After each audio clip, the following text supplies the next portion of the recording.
Bar Muhammad wa ali Muhammad salawat. Allahumma salli ala Muhammad wa ali Muhammad. Ladies and gentlemen, Khawateen Hazrat, Mu'mineen, I would like to request at this time to please make your way inside the main hall. We are going to go ahead and start our program with recitation of the Holy Quran. And with that, I would like to invite Brother Hussein to please come to the stage and recite the Holy Quran. Bar Muhammad wa ali Muhammad salawat. Allahumma salli ala Muhammad wa ali Muhammad wa ajil farajah.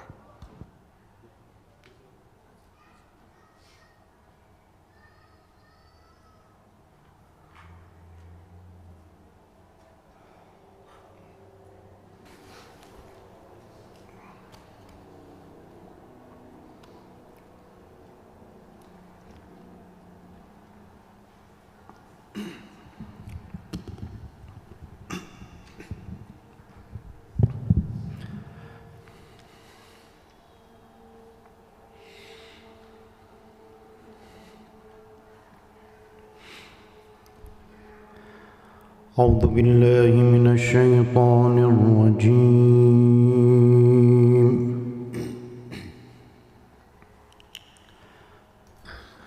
بسم الله الرحمن الرحيم.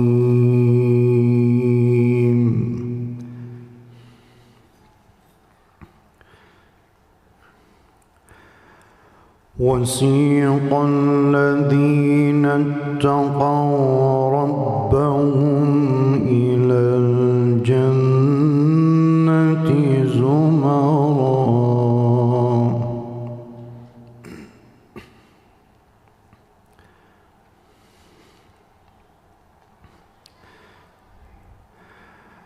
حتى إذا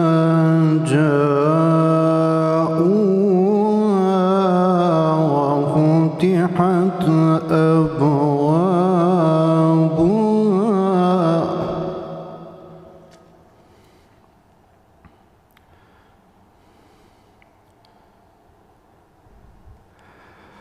حتى إذا جاءوها وفتحت أبوابها وقال لهم خزنتها سلام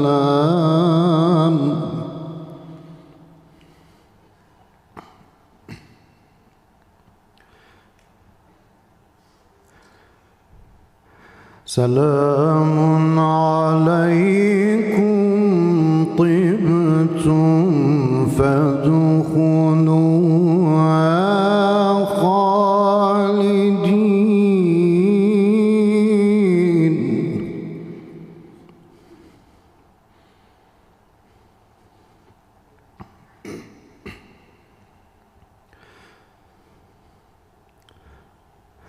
وسيق الذين اتقوا ربهم إلى الجنة زمرا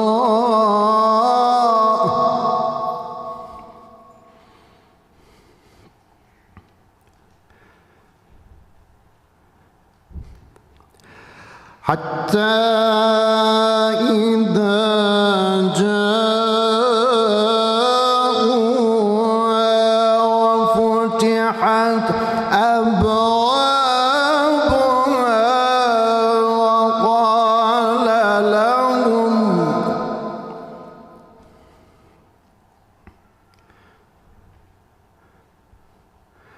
وقال لهم خزنتها سلام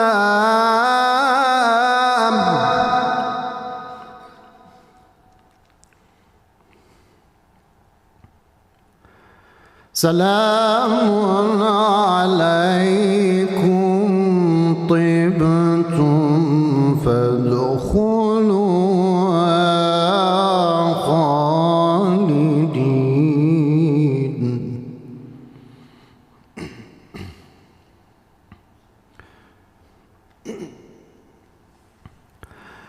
وقالوا الحمد لله الذي صدقنا وعده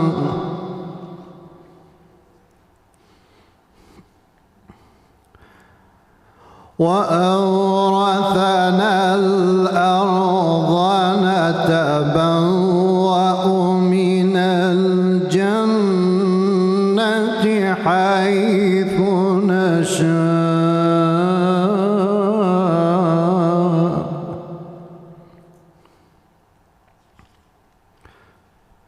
فنعم أجر العاملين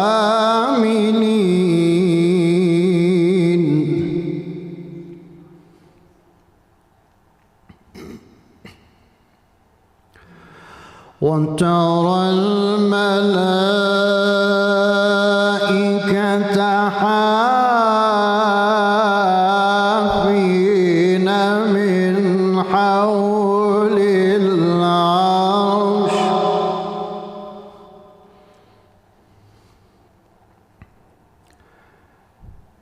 يسبحون بحمد ربهم وقضي بينهم بالحق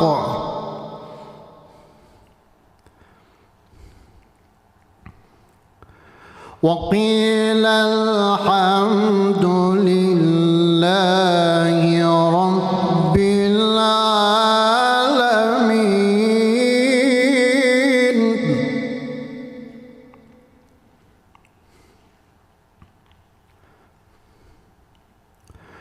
بسم الله الرحمن الرحيم.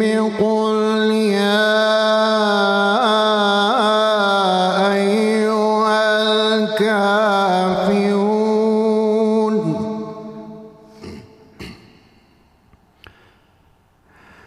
لا أعبد ما تعبدون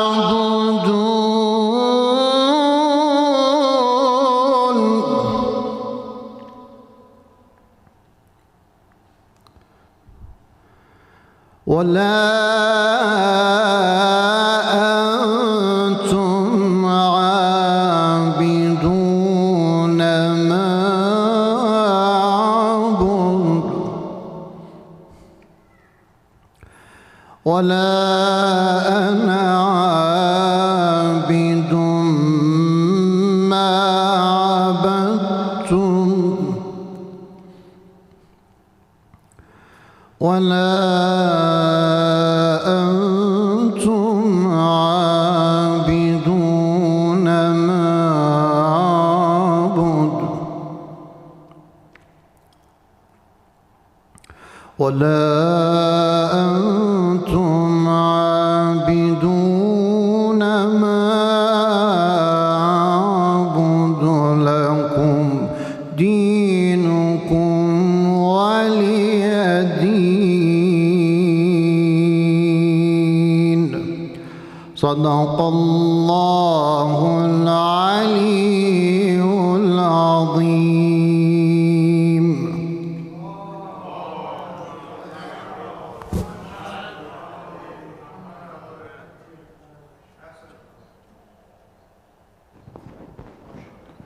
Jazakallah, brother. For the safety and health for Brother Hussein, a loud salawat. Allahumma salli ala Muhammadin wa ali Muhammad. We have a guest with us, Brother Shahryar from Karachi, Pakistan, who will be reading a salam. Before that, I would like to invite our little guest for a few misra of salam. Jerry Haider, if you are listening, please come to the stage. Jerry Haider. A loud salawat. Allahumma salli ala Muhammad wa ali Muhammad. Wajjal farajah. Come, Jerry. Come stand over here. Bismillah. You won't be with us. Okay. Go ahead, Jerry. نادی صلوات اللهم صل على محمد وآل محمد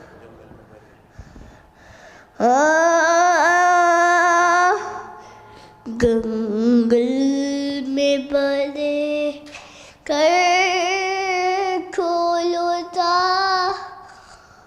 آئیے نیناب اے تیرے بدیدہ آپ کو کسی در آبتا لائیے نیناب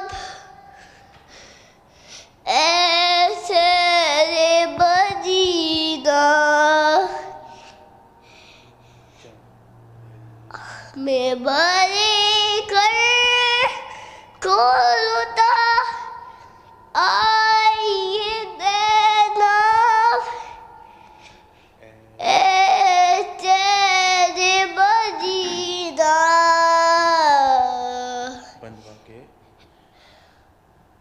بندوا کے رسن ہاتھوں میں اور خطبے سنا کے گھر بار لٹا کے ہر بار لٹا کے دیوار بر کفر کی دائی ہے زینب اے شہر مدینہ گنگل میں بھرے گھر کو لوٹا آئیے زینب اے تیرے بدیدہ جس شہر کی طرح پڑی تھی لالوں سے بھری تھی دادوں سے بھری تھی سر لگے اسی شہر میں ہو آئی ہے زینب اے تیرے بدیدہ گل میں بڑے گھر کو لٹا آئیے نیناب اے تیرے بدیدہ نادی صلوات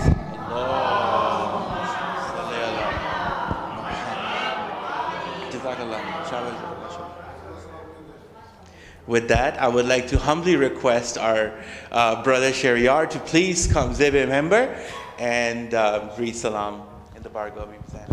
Bar Muhammad wa Ali Muhammad Salawat.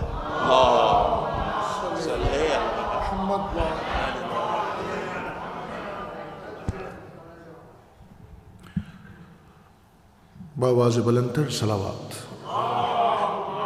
صلی اللہ محمد مثل حسین دین کی مددگار ہیں زینب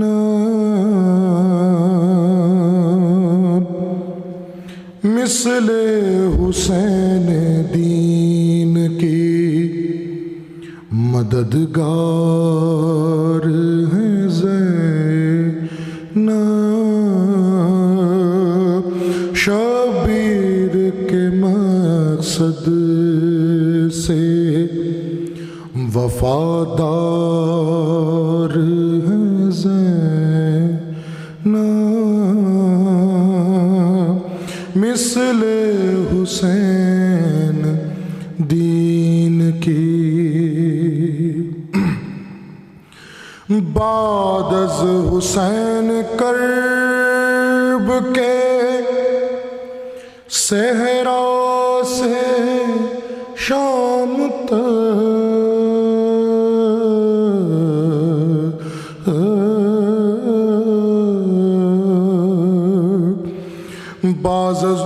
بعد از حسین کرب کے صحرا سے شام تک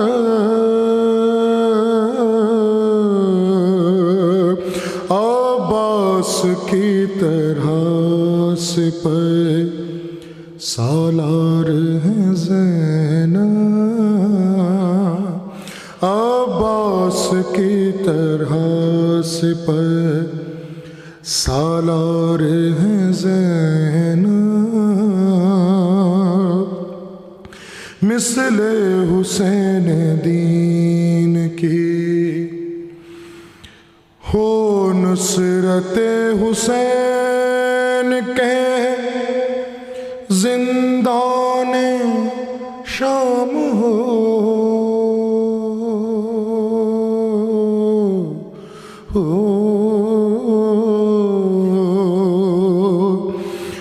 نصرت حسین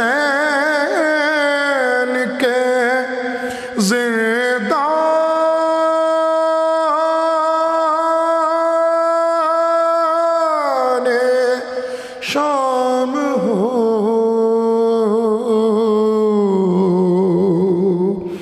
ہر زاویے سے پے کرے ایثار ہیں زینب ہر زاویے سے پے کرے ایثار ہیں زینب یہ بے کسی کا حال کہ ہمشیر شاہدین یہ بے کسی کا حال کہ ہمشیر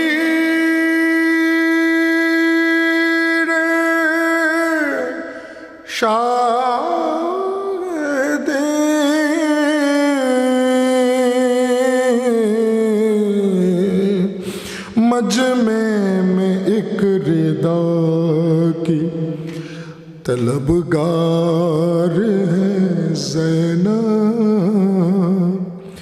مجمع میں ایک ردا کی طلبگار ہے زینب غیرت ایک استعارہ ہے زینب کا اے حسین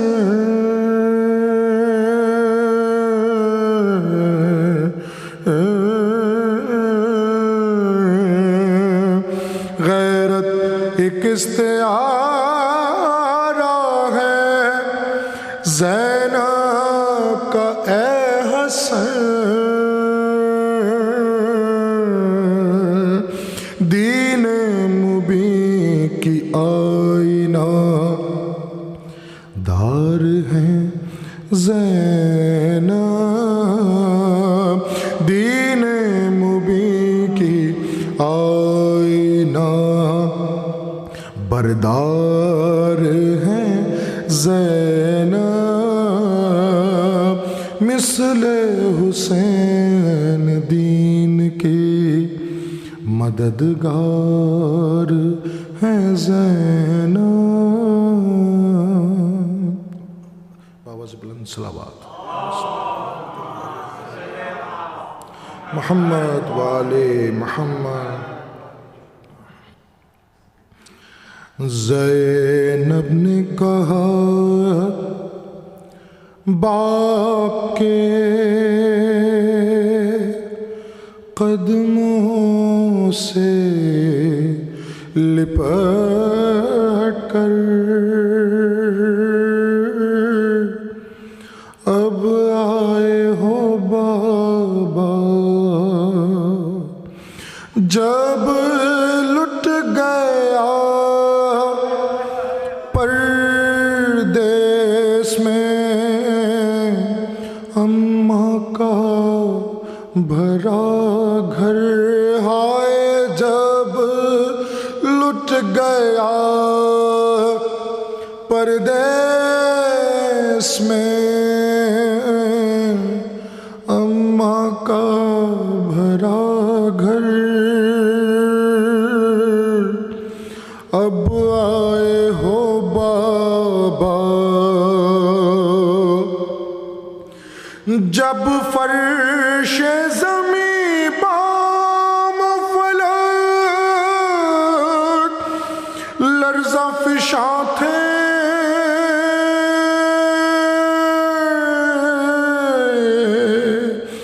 اس وقت کہاں تھے جب باپ کے چلو میں تھا خون علی اصغر،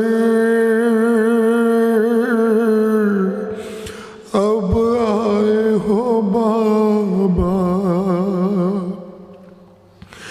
جب بالی سکینہ کے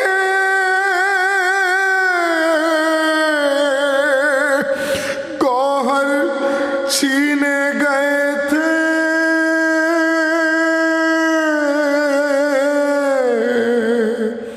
لگتے تھے تماچے، حسرت سے مجھے دیکھتی تھی،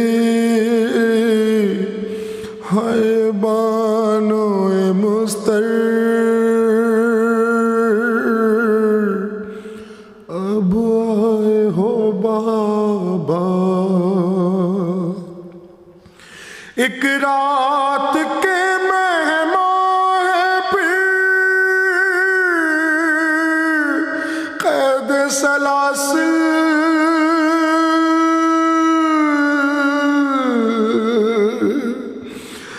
اب سخت ہے منزل، بازار میں ہم صبح کو جائیں گے کھلے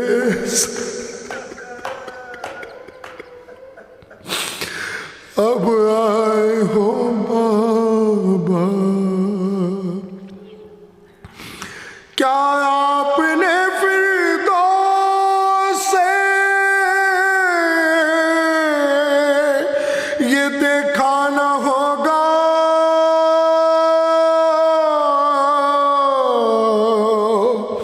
ایک حشر بپا تھا جب پشت سے بیمار کے کھینچا گیا بستر، اب آئے ہو بابا، شاہد رخ حیدر پہ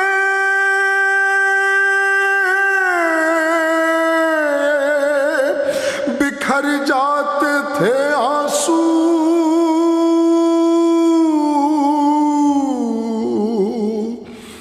جب کھول کے گیسو چلاتی تھی زینب میرے بابا میری چادر،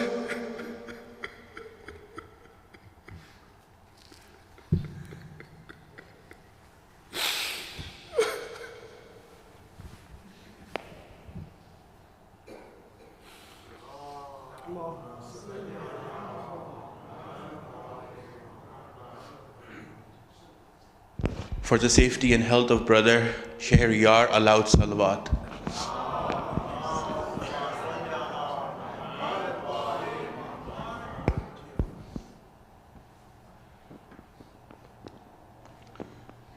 With that, I would like to invite our guest speaker today, Sayyid Ali Moosvi, to please come on stage and address the Mu'mineen. A loud salawat.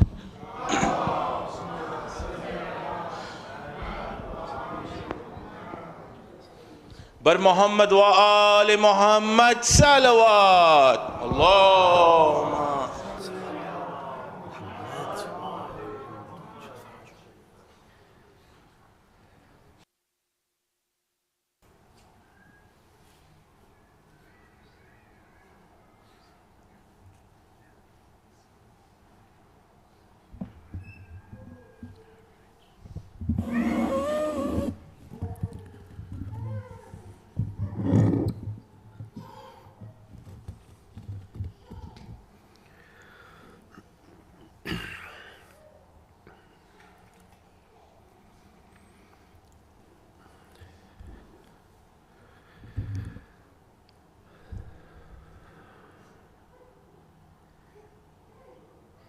أعوذ بالله من شر الشيطان الرجيم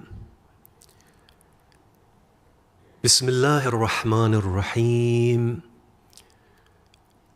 الحمد لله رب العالمين والصلاة والسلام على سيدنا ونبينا محمد وأهل بيته الطيبين الطاهرين اللهم على محمد وآل محمد وعجل فرجهم.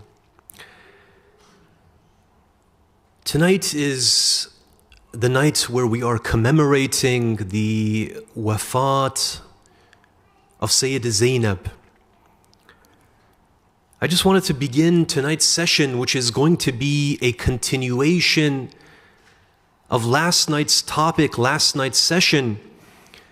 I want to first begin by just mentioning a few points in regards to the sacrifice of Sayyida Zainab. You know, when we think back on the events of Karbala, when we think back about the hardships, the sacrifices, the difficulties that this holy family went through, and the end result of those difficulties, the end result which is the iman that me and you, we have within our hearts.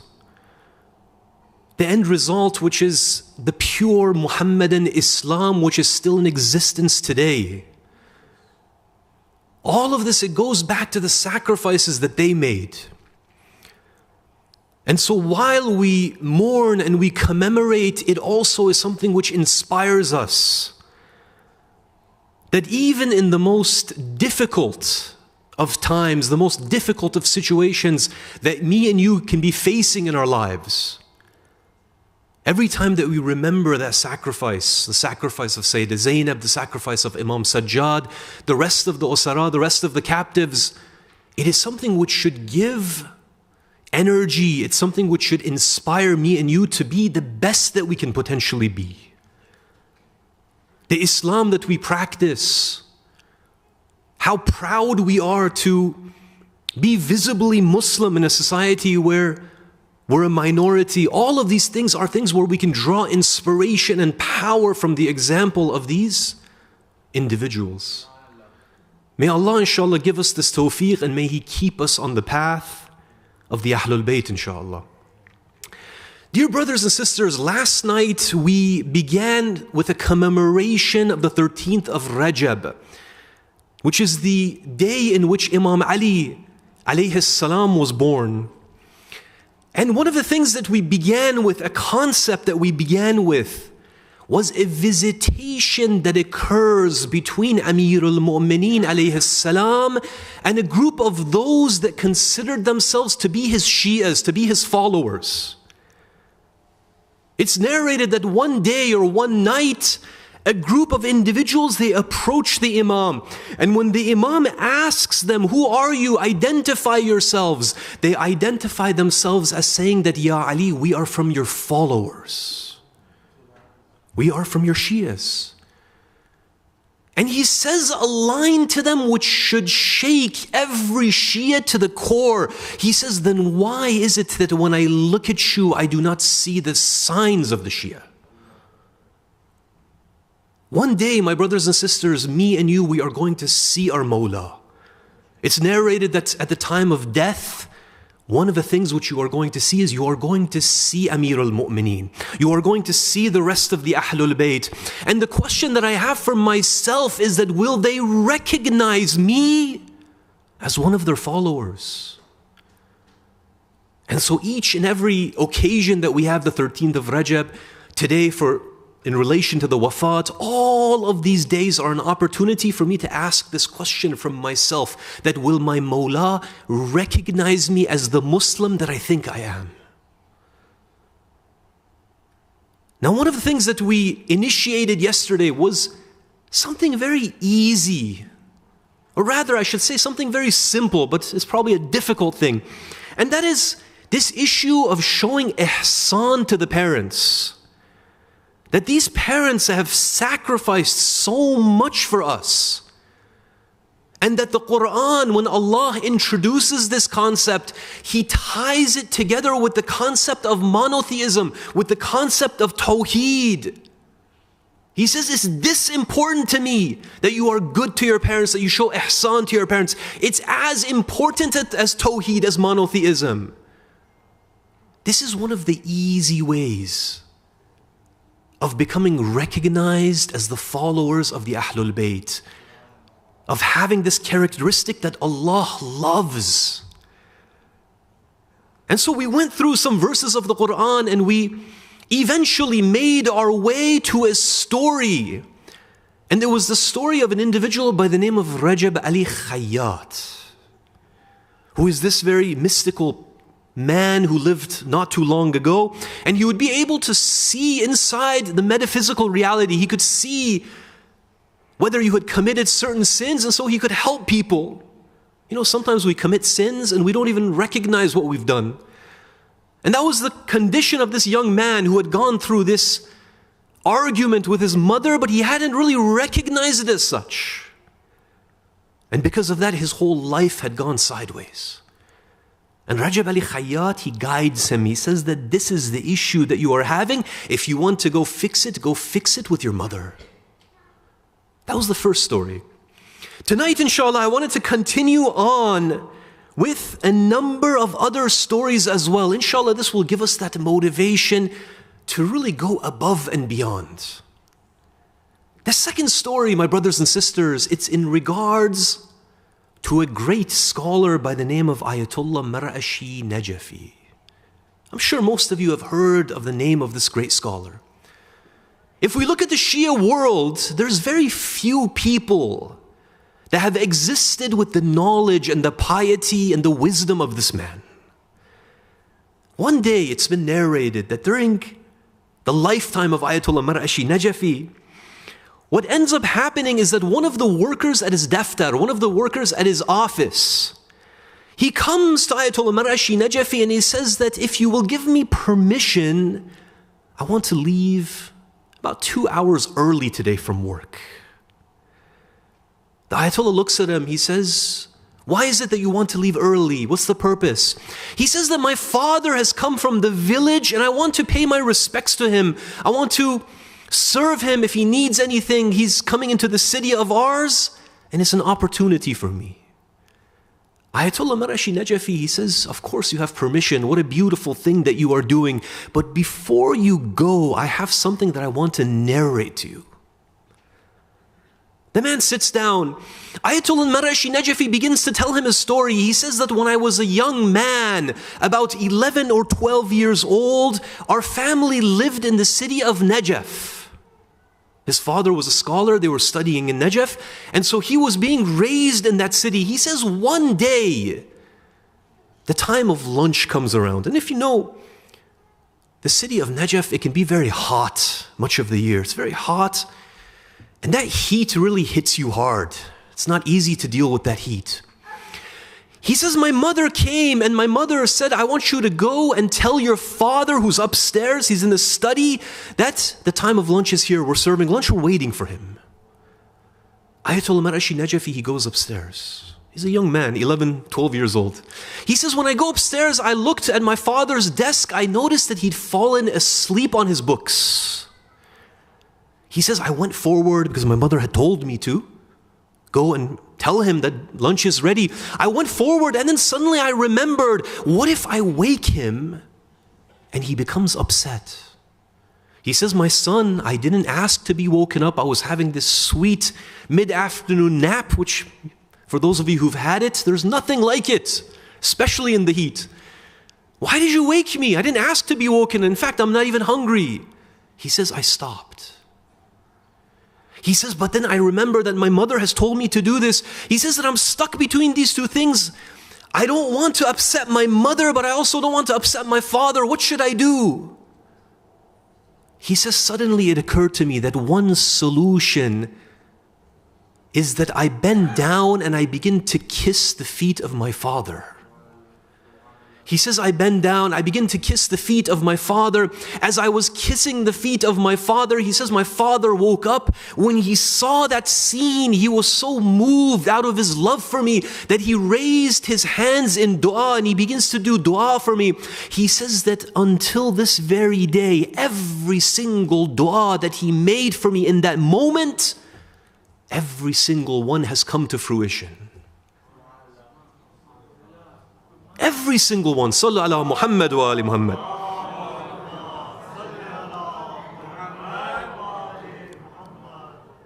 My brothers and sisters, how many people are struggling in the Hawza? Right now there might be tens of thousands. If we look at the whole world, maybe hundreds of thousands of students. Intelligent, dedicated, hardworking. They're doing all of the mustahabbat, they're doing all of the wajibat. Why is it that in the entire Shia world, we only have a few people that are at the highest of echelons? What makes Ayatollah Marashi Najafi unique amongst others? What makes the scholars that we have at the top today unique amongst others? Sometimes when we seek success in this world, when we seek success in the akhirah, we are thinking in the things that we traditionally think of, right? We're thinking that if I want, for example, wealth, what do? I go to school and I study hard and I do internships and I do this, I do that. This is all correct, but we are missing also the easier thing which Allah has given to me and you. Sometimes Allah has literally placed it within our houses. He says, if you do this, I will give you success that none of these other things can achieve for you. We have to refocus and see what are the true means of success that Allah has placed within the Qur'an. This was the second story.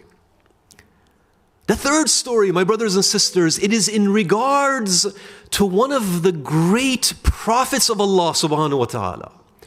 This is none other than Prophet Musa alayhi salam. Prophet Musa, as you know, he is one of the greatest of the scholars. The Qur'an mentions him verse after verse, the things that he goes through.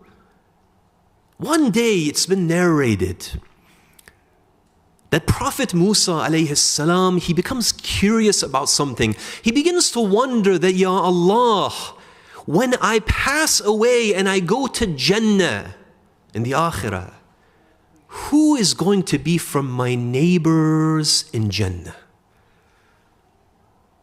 This is a good question. I wonder, sometimes if we think the same thing, who is going to be from our neighbors? Usually we're busy with other things. Our minds are busy with other things. But Prophet Musa, one day it occurs to him, who is going to be from my neighbors in Jannah? I want to know. Allah subhanahu wa ta'ala, he replies that, of course, alongside the Anbiya and these very important divine figures, Ya Musa, of course, alongside those, there is also going to be this man who is a butcher. Now Musa alayhi salam, he's a little bit surprised. Because of course you would expect scholars, you would expect shuhada, you would expect anbiya. But why is it that this man who is working a very seemingly normal job, why is he going to be one of the neighbors of Prophet Musa alayhi salam? He says, Ya Allah, can you show me where he works? Allah tells him, He says that he works in this marketplace, on this stall. And Musa alayhi salam, he makes his way from his house all the way to the marketplace, and he stands at first at a distance because he wants to see who is this individual, how does he behave? He's standing there watching him, and he sees that of course the man is honest, he doesn't mix the meat. You know, sometimes it's tempting to have a little bit of a shady business practice, mix a little bit of fat with the meat, make it a little bit fattier instead of leaner. He sees that he's very honest. And of course, when it comes to the acts of ibadah, 100% he's all there. He's doing all of the things that a believer of the highest rank should be doing. Musa alayhi salam, he says, maybe this is it. He's just a good person. But he thinks to himself, it can't be this. There has to be more. Because the actions which I am performing, they're at a higher level. He approaches the butcher. He says, oh man, would you like a guest today? Do you mind if I come over to your house? Would you like to have a guest? The butcher says, of course, Bismillah, come with me. The butcher takes Prophet Musa alayhi salam to his home. Prophet Musa enters the home. When he enters the home, he notices a regular home, a normal home. But suddenly he sees that in one of the rooms there is a very old woman that is sitting there. She has become so old that she cannot care for herself. He sees that the butcher goes towards this old woman who is his mother. He brings her out. He begins to comb her hair with his own hands. Then he goes and he begins to prepare food for this mother. He doesn't want anyone else to do this. He says, this is my job, this is my responsibility. And when the food is ready, he brings that pot of food and he begins to feed his mother with his own hands. When Prophet Musa alayhi salam, he sees this, he recognizes that this is the reason why Allah is going to give him this high rank in Jannah. It is because he has gone above and beyond his duties and his responsibilities, and this is how he is going to be rewarded in the akhirah. My brothers and sisters, this is really the key to Jannah. It's the key to Jannah. And of course, alongside all of the ibadah that we perform, the salah, the mustahabbat, the Qur'an recitation, this is one of the foundations of our faith. And yesterday we went over that hadith that when they asked the Holy Prophet, they said that, Ya Rasulullah, sallallahu alayhi wa alayhi wa sallam, Allahumma salli ala Muhammad wa ali Muhammad. They asked him, they said, what are the rights of the mother and the father? He replies that they are indeed your paradise and your hellfire. The way that you treat them, the way that you speak with them, the things that you do for them, it determines whether you go this way or that way in the akhirah. Now here, all of these stories are beautiful. These concepts are beautiful, but let's bring it back to real life a little bit. One of the questions that comes up in any discussion like this, and I have to really go through it, is the question of what happens when there is a conflict. Because many times, of course, we want to treat our parents well, but oftentimes what happens is that there is a conflict which occurs. Our parents, they want something, and we want something. And sometimes with some parents, of course most, they're flexible. They will try to see what the children want. But with some parents, they will be very strict, that they will say, if you don't do this, then you are going to become aq. You are going to become one of those children that goes to the hellfire. We are going to disown you. You know, some of them, they have all the Quranic verses memorized, the ahadith memorized, and they flex it. They utilize it. The question here is that culturally, because many times we have been taught that obedience to our parents is wajib. What do we do in a situation like that? Here I want to mention a small point. That when we look at the Quranic directive, Allah says, I want you to be good to your parents. But goodness does not always necessarily mean obedience. Of course, in many cases, ihsan and obedience, they go hand in hand. Meaning that when you want to show goodness to your parents, of course, you listen to what they have to say. But not always. There are some situations, and we have a hadith on this. It's discussed in the Risala that there are some situations where your religious duty is to disobey your parents. What are these situations? I'll give one example which seems to come up, for example, in the Indo-Pak community sometimes because of the close living quarters. Sometimes a son is going to see that his mother is maybe mistreating his wife. Alhamdulillah, most families, people are kind, people are good with one another. But every now and again you see a situation where that wife that comes into the house, she feels oppressed and she is actually being oppressed. And many times, if the son wants to say something, what happens? The mother says that I am your mother, you can't say a word, you have to obey whatever I say. She has to obey. But oppression is taking place. My brothers and sisters, whenever oppression is taking place, it is your responsibility to stop that oppression. We have to say this.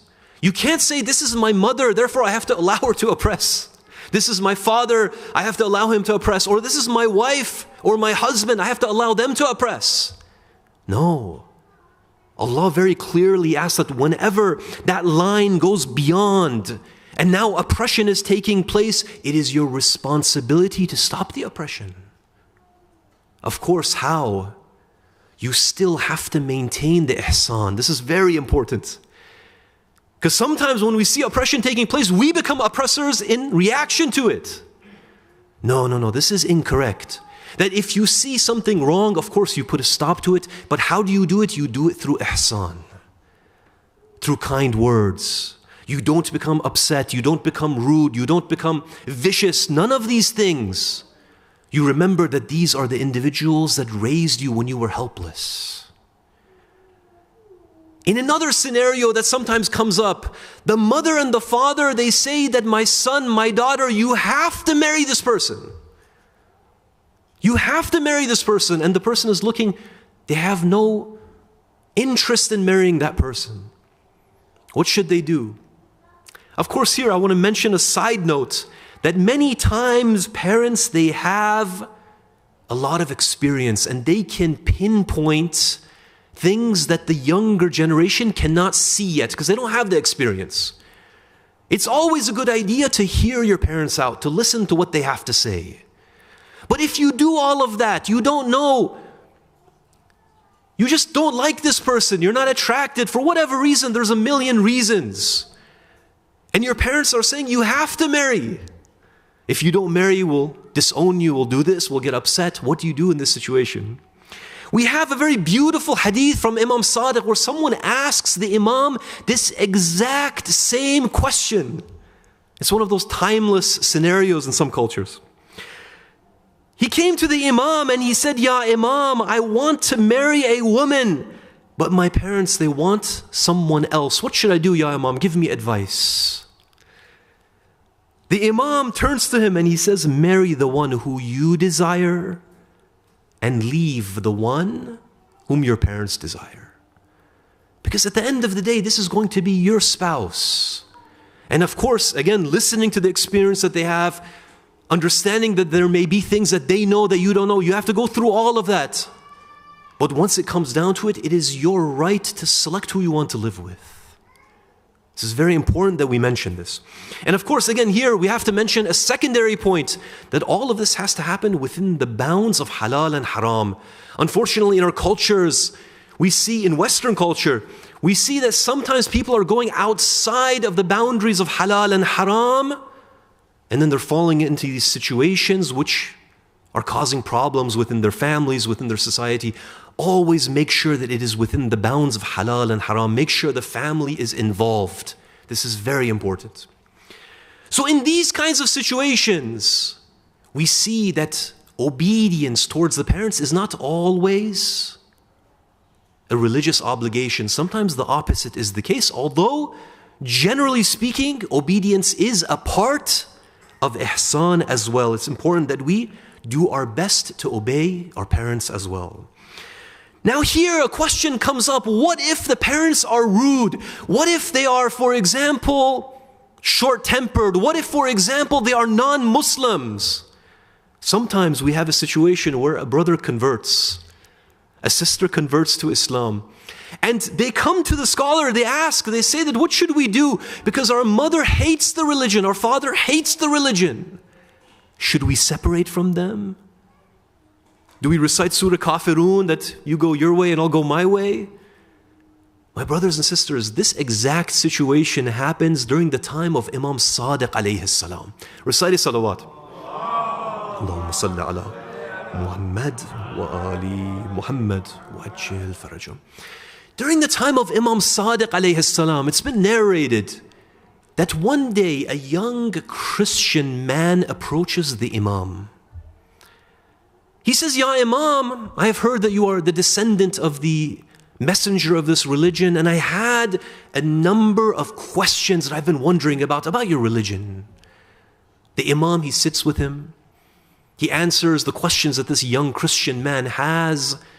And the Christian man is really moved. He says that I want to become a Muslim. What do I do? The Imam teaches him the Shahada. This young man becomes a Muslim. Then the young man, he turns to Imam Sadiq alayhi salam. He says, Ya Imam, I have a mother that I know when I go back home, she's going to become upset.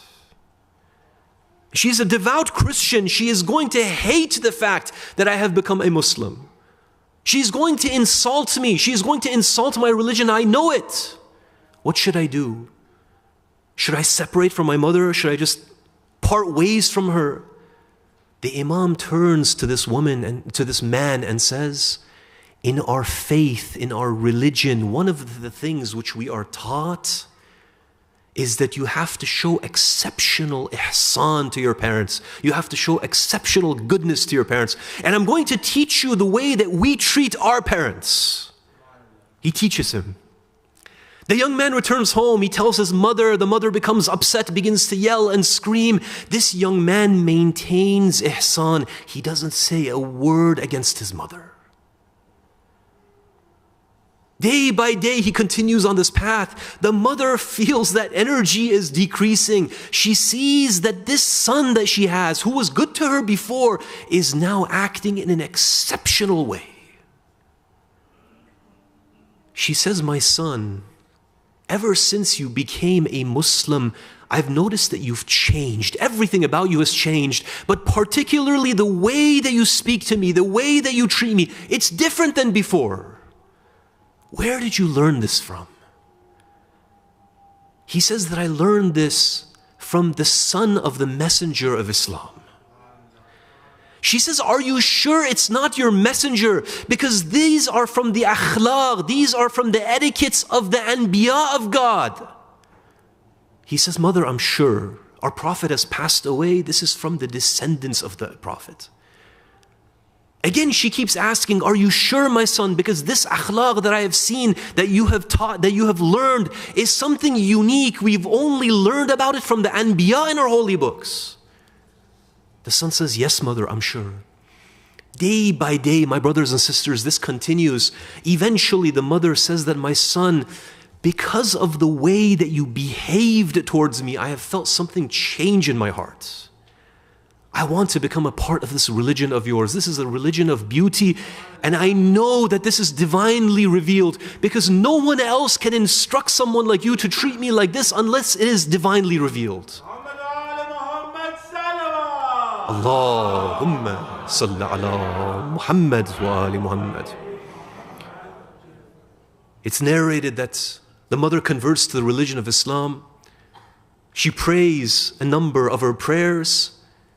And after a few days, she becomes ill. She was an old woman at that time, and she ends up passing away while she had entered into the religion of Islam. You know, my brothers and sisters, a lot of times we think that Islam is a religion that is conveyed through rational arguments. You know, sometimes we go and we argue with people about how superior the religion of Islam is in terms of, for example, the ideas that it has, the philosophy that it holds. But when we look at the Ahlul Bayt, when we look at the Prophet, one of the things that we find is that many of those who converted to Islam, of course we had plenty who converted due to the rational proofs, but many of the people that converted, what they were looking for was to see whether these Muslims actually had adopted Islam within their hearts and within their behavior. That's what people are looking for. I can give all of the arguments from A to Z about why Islam is superior, but until the day that I can show through who I am that this religion is a superior religion, then no one else is going to believe it. Going to say, if it's so beautiful, if it's so good, if it has these positive points, why don't you do it? So this is a very important point, that Islam is conveyed through primarily the akhlaq and the etiquette that we show who we are as Muslims. May Allah subhanahu wa ta'ala bless us with the etiquette of Muhammad wa ali Muhammad, inshaAllah. Here I want to switch and also mention the rights that children have upon the parents. A lot of times in the discussions that we have about the rights of parents, we kind of neglect the children, right? The children are there just to serve the parents. And of course, they owe the parents everything and they should serve. But on the flip side, Islam has given a great deal of rights to the children as well. There's a reciprocal relationship here. There's many of these rights which Islam has mentioned for children. I just wanted to mention two things, and I feel that these two things are very critical, particularly in the West. The first right, which is very important, which the Ahlul Bayt have mentioned, is the right to educate the child by the parents. Meaning that on the day of judgment, when we are raised up again, one of the questions that every single parent is going to be asked is, did you educate your children? Now, many times when the Middle Eastern community hears the word education, what do we think? We think of a university education, that's the typical, or a K through 12 education. But of course that didn't exist during that time period. We didn't have these vast universities. So when the Ahlul Bayt are speaking about educating the children, what are they speaking about? And I don't want to put down the secular education, that's also important. That is also key in being able to work and have a stable income. That's, it's places where it's at. But what the Ahlul Bayt were primarily speaking about is the education that grounds you from a religious perspective, from a God-centric perspective. The education that when it is given to me and I am sitting on this earth and I am looking at the world, I see that Allah subhanahu wa ta'ala has created everything and I owe Him everything. This is the education that grounds. Unfortunately, sometimes parents, they give everything in the way of secular education. They want their children to be successful in this dunya, but they neglect that which is even more important, that which is the God-centric education. Many times, it used to be funny to me, but it's kind of grown old now. Many times, parents will bring their 18-year-old, 20-year-old, 25-year-old son or daughter, and they approach me at the masjid, and I've never seen them before. They say, Sayyid, please, this is my son, this is my daughter, please fix them. And I'm, thinking to myself, who is this person? I've never seen you in the masjid before. I've never seen your kids in Sunday school before. I've never seen them listening to any Islamic lectures. Now that they have reached 20, 25, you want me to fix them as if it's a Play-Doh, something, you take it and you throw it back to the parents. This happens over and over and over again, and unfortunately by that age it is too late. The die has already been set. This is very important, my brothers and sisters. Number two, when it comes to one of the ways that I have seen many of the kids that are raised in this society go astray, even if they have the proper Islamic education, even if they are masjid goers, is the issue of marriage. sometimes when we look at our communities, we see that they have made marriage so difficult. It's ironic, isn't it? Because on one hand, we have non-Muslims who, of course, it's not marriage, but they've made it so easy for their kids. The kid is 13, 14, 15. They say, yeah, go have a girlfriend, have a boyfriend. You're free to do whatever you want. But the Muslim parents, they're telling their kids, no, you have to wait. And the son or the daughter, they're 20, 22, 25, 28. They're still saying, you still have to wait. My brothers and sisters, even with a strong education, even with an understanding of Allah, even with an understanding of the Ahlul Bayt, one of the things which we find is that we are living in a society that is rife with temptation. Everywhere you go, there's temptation. And the idea of delaying marriage unnecessarily when your son and daughter are ready is one of the things which almost guarantees their corruption. It's almost a guarantee. And so this is another thing which is the right of the children, which unfortunately some parents, of course, alhamdulillah, some parents, they do this properly, but some parents, for whatever reason, they don't understand the culture of the society, they delay, and suddenly they come and they say that we've lost our children, we don't know what's happened. I know it's natural for parents to think that, well, my son is only 20, my daughter is only 20, they're not going to be tempted. My brothers and sisters, what we see in society is that they are being tempted. And many of the youth, even people that attend the masjid, they are devout, they find themselves getting pulled into these illicit, haram relationships. May Allah subhanahu wa ta'ala protect us from this danger as well. Here I wanted to mention one final point, and we are going to end it with these one or two final points.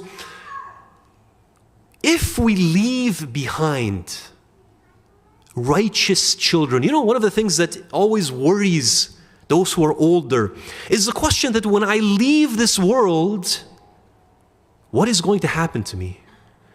Is there going to be anyone who does dua for me? Is there anyone who gives sadaqah on my behalf? One of the things which the ahadith have mentioned is that righteous children are one of the greatest blessings which can protect us once we have left this world. In a very beautiful story, Isa alayhi salam, this great prophet of God, recite a salawat. Allahumma salli ala Muhammad wa ali Muhammad. One day Isa alayhi salam, he was walking past the grave of an individual. And these prophets of God, they could see into the metaphysical. As he's walking past this grave, he sees the angels of punishment just going to town on this dead soul. Horrible punishments. Things that if we saw, we would never commit a sin ever again. Prophet Isa, he sees all of this. He passes by the grave, he continues. When he returns past that same grave, he suddenly sees that the angels of mercy have descended upon that same individual. They are doing dua for the man, and the man is not being punished any longer. He becomes perplexed. He says, Ya Allah, when I passed by this grave earlier, I saw this punishment taking place, but now I see that this individual is being treated by your mercy and your love and your affection. What happened? Allah responds, He says, Ya Isa, this person, he was a sinner, and when he passed away, he left a pregnant wife. He left a pregnant wife, and when he left that wife eventually gave birth to that son or that daughter, and what happened with that child is that when that child grew up, reached the age of 6 or 7, she placed him with the scribes, and when she placed him with the scribes, the first thing which they taught this young child was to say, Bismillahir Rahmanir Rahim. The first thing they teach him. Allah subhanahu wa ta'ala, He says to Jesus, He says that because of this I felt embarrassed that I am chastising this man with fire in the bowels of the earth while his child was remembering my name on the surface of the earth. Righteous children are one of those things that can save us, my brothers and sisters. And inshallah, Allah gives all of us the tawfiq to leave behind these righteous children. The final point that I wanted to make tonight, and we'll end it here, is there are some in the audience who may say, but I don't have the opportunity to show ihsan towards my parents. I ask why. They're going to say, because my parents have passed away. That door is closed. I don't have this opportunity anymore. One of the traditions that we have from the Ahlul Bayt, it shows us that the connection between parent and child is never disconnected, not even with the point of death. What does Imam Baqir alayhi salam say about this? Recite a salawat. Allahumma salli ala Muhammad wa ali Muhammad. Imam Baqir alayhi salam, he says, there is a time when an individual does good to their parents while they are alive. The parents are alive, you are doing good towards the parents. You are considered as those who do ihsan. But when they die, he neither pays off their debts, nor does he seek forgiveness for them. In this situation, Allah subhanahu wa ta'ala writes him down as one of those who is aq. He writes him down as one of those who is bad to the parents, who torments the parents, who breaks the heart of the parents. Then the Imam continues, he says, but there is another individual. While the parents are alive, he doesn't do good towards his parents. But when they pass away, he changes. He begins to do dua for them. He begins to pay off their debt. He seeks forgiveness for them. And as a result, Allah subhanahu wa ta'ala writes him down as those who did ihsan towards the parents. My brothers and sisters, this relationship between us and the parents is never disconnected. If your parents are alive, Allah has blessed you with that opportunity to do good for them and reach a high rank in His eyes. And if they have passed away, He still has given you that beautiful opportunity to do good for them and reach that high rank in His eyes. Inshallah, Allah will give us this tawfiq of being amongst those who do ihsan towards our parents. Inshallah. Here I wanted to end the session with a loud Sallu ala Muhammad wa ali Muhammad. Allahumma salli ala Muhammad wa ali Muhammad wa ajil farajah.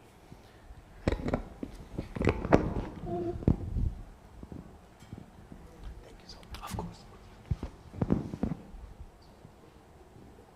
Salawat Muhammad wa ali Muhammad.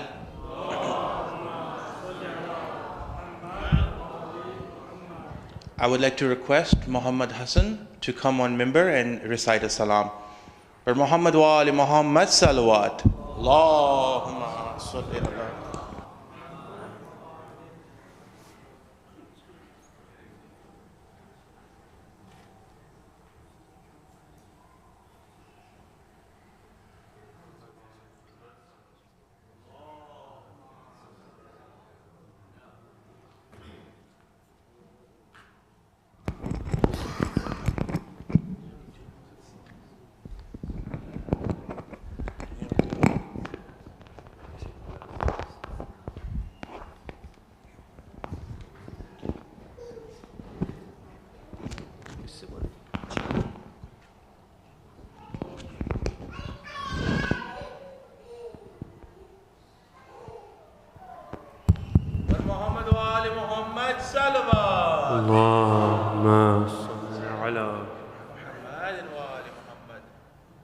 محمد وآل محمد صلوات اللهم صل على محمد وآل محمد.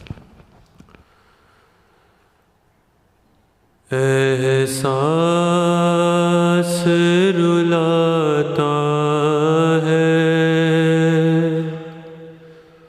ज़ैनब तेरी गुर्बत का एहसास रुलाता زینب تیری غربت کا دم خوب بھرا بی بی بھائی کی محبت کا احساس رلاتا ہے زینب تیری غربت کا بیٹوں کو فدا کر کے شکرانہ بجا لائی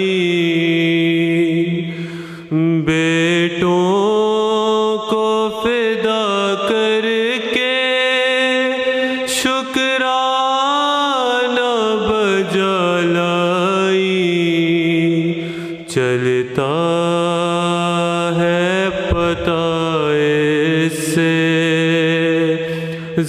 زینب تیری عظمت کا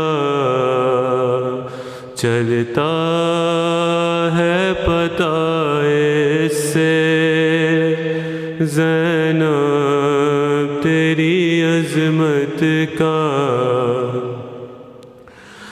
بھیجا تھا سکینہ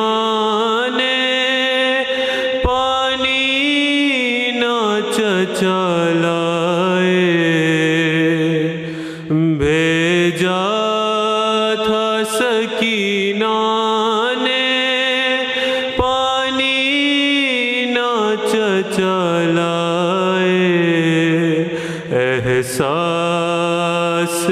نہیں باقی اب پیاس کی شدت کا احساس نہیں باقی اب پیاس کی شدت کا جب سے ہے گئے بابا ویران مدینہ ہے جب سے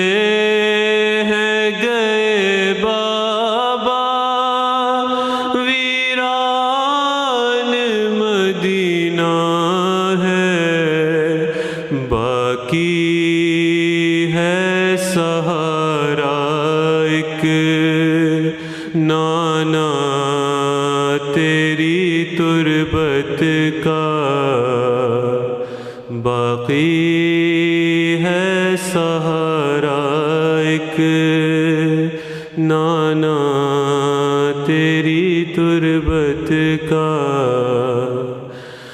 دفنا چکے اصغر کو اب کوئی نہیں باقی دفنا چکے اصغر کو اب کوئی نہیں باقی اندازہ کرے کوئی شبیر کی حالت کا اندازہ کرے کوئی شبیر کی حالت کا احساس رلاتا ہے زینب تیری غربت کا بر محمد و آل محمد صلوات اللہم صلی محمد و آل محمد جزاک اللہ برادر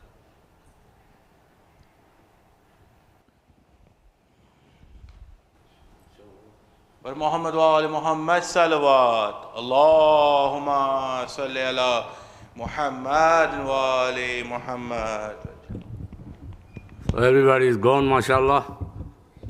This has happened when we don't follow our timing. Salawatullah Muhammad wa ala Muhammad. جو مومنین باہر ہیں وہ تشریف رکھیں، اندر آ جائیں تاکہ کچھ چند جملے مصائب کے بیان کیے جا سکیں. صلوات علی محمد و آل محمد. اعوذ باللہ من الشیطان اللعین الرجیم. بسم اللہ الرحمن الرحیم. الحمد للہ الاول قبل الانشاء والاحیاء والآخر بعد فناء الأشياء العليم الذي لا ينسى من ذكره ولا ينقص من شكر ولا يخيب من دعاه ولا يقطع الرجاء من رجا. والصلاة والسلام على سيدنا ونبينا أبي القاسم محمد وعلى آله الطيبين الطاهرين المعصومين المظلومين ولعنة الله على أعضائهم أجمعين. أما بعد، بسم الله الرحمن الرحيم. فمن تاب من بعد ظلمه وأصلح فإن الله يتوب عليه إن الله غفور رحيم. صلوات.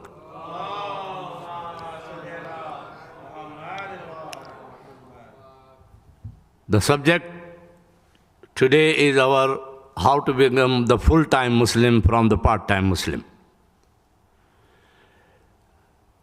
اب چونکہ وہ ماحول نہیں ہے کہ میں گفتگو کروں زیادہ، لیکن الحمدللہ آن لائن میں دیکھتا ہوں ابھی صادق مخرج صاحب کے بچے کی مجلس 1200-1300 افراد نے دونوں مجلسیں دیکھیں، شاید ان تک یہ پیغام پہنچ جائے.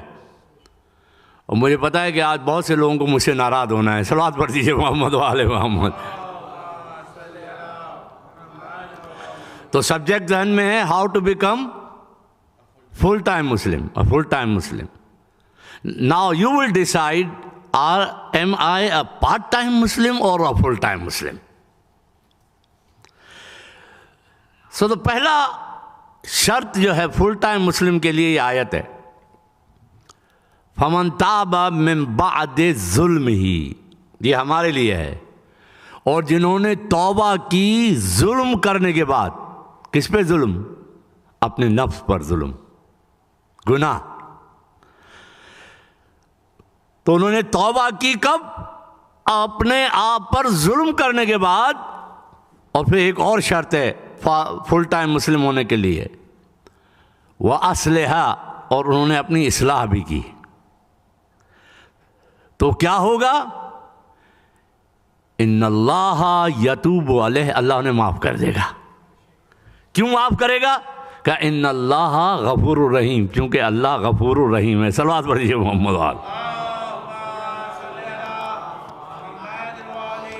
اچھا، فضائل آپ مجھ سے ہمیشہ سنتے، اور ماشاءاللہ کل تو فضائل کا حال آپ نے دیکھ لیا تھا. ادھر میں چیخ رہا تھا، ادھر خواتین چیخ رہی تھیں، ایک عجیب ماحول تھا. مجھے ہمارے خورشید نقوی صاحب نے کہا کہ مولانا آپ نے یہ دعا تو بتائی کہ نماز میں سستی کیسے ختم کی جائے، کوئی ایسی دعا بھی بتائیں کہ خواتین کو کیسے خاموش کیا جائے. تو میں نے گھر جا کے ریسرچ کی تو جواب یہ ملا کہ میاں ایسی کوئی دعا انبیاء کے پاس بھی نہیں تھی. تو قرآن کی جو آیتیں ہیں، بس آپ ایسے ہی دعا کریں. اور احترام میں مساجد ہو، آپ چرچ چلے جائیں، آپ اہل سنت کی مجالسوں میں چلے جائیں، احترام ہے. لہٰذا ہم دعائی مانگ سکتے ہیں اس سلسلے میں.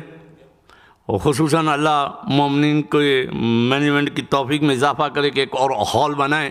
لیکن چل چونکہ 13 رجب تھا، چلو ایگزیمشن دے دیا. صلوات علی محمد و آل محمد.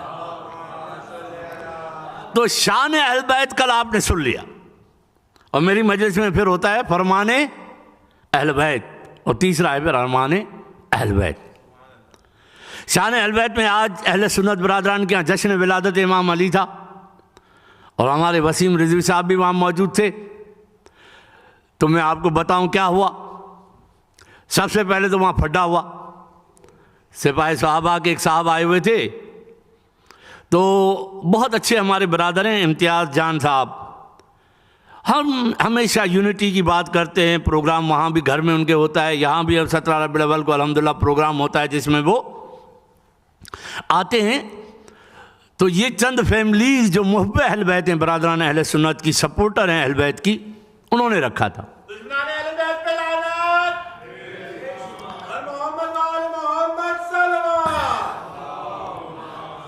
تو انہوں نے مجھے بلانے سے پہلے کہا کہ مولانا اتحاد بین المسلمین کے داعی ہیں، انہوں نے یہ کام کیا، وہ بڑی محنت کرتے وغیرہ وغیرہ، اور پھر شکایت کی اپنے مساجد کی کہ ہماری مساجد میں اہل بیت کے لیے کوئی پروگرام نہیں ہوتا، نہ عید غدیر ہوتا ہے، نہ مباہلہ ہوتا ہے، نہ امام حسین، نہ امام علی کی ولادت ہوتی ہے۔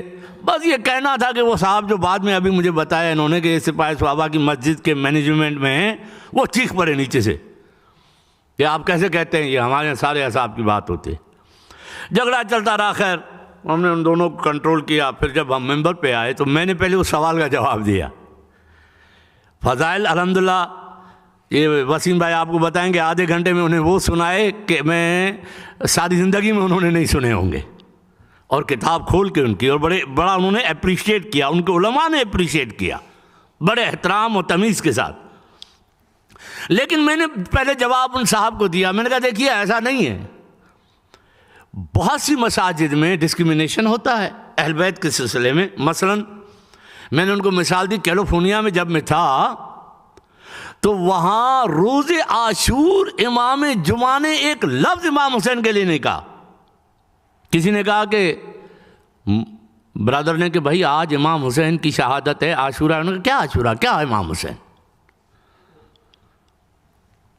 یہی کتاب جو آج میں پڑھ رہا تھا سوائق المحرقہ ان کے سامنے، اور وہ معجزہ بیان کیا جو میری نظر میں سب سے بڑا معجزہ ہے اہل بیت کا، اور انہوں نے اپریشیٹ کیا۔ یہی کتاب سین فرانسسکو میں 20 سال پہلے اہل سنت کی مسجد میں مجھے بلایا اور میں نے کھول کے پڑھنا شروع کی۔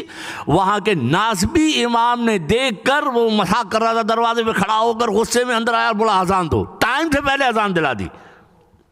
ہیں ایسا نہیں ہے، جو مسجدیں ان ناصبیوں کے اور خصوص آل سعود آل یہود کے ہاتھوں میں ہیں، وہاں اہل بیت کا آپ نام بھی نہیں لے سکتے۔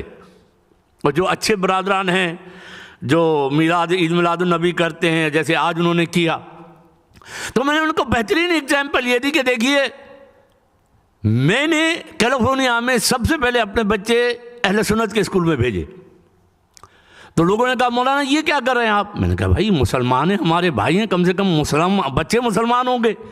تو پھر سب نے بھیجے تو ایک دن ہمارے بچوں نے ہمیں فون کر کے کہا کہ جناب یہ تو آج انہوں نے اسکول میں پڑھایا کہ شیعہ کافر ہیں۔ اچھا، تو میں گیا، جو پرنسپل کے مدرسے تھے محب اہل بیت مومن برادر عبد الحمید، انہیں اللہ جنت نصیب کرے، اور ان کی بیوی کو پرنسپل تھے۔ میں نے انہیں بتایا، ان کا یہ تو بہت غلط بات ہے، کس ٹیچر نے کہا ہے؟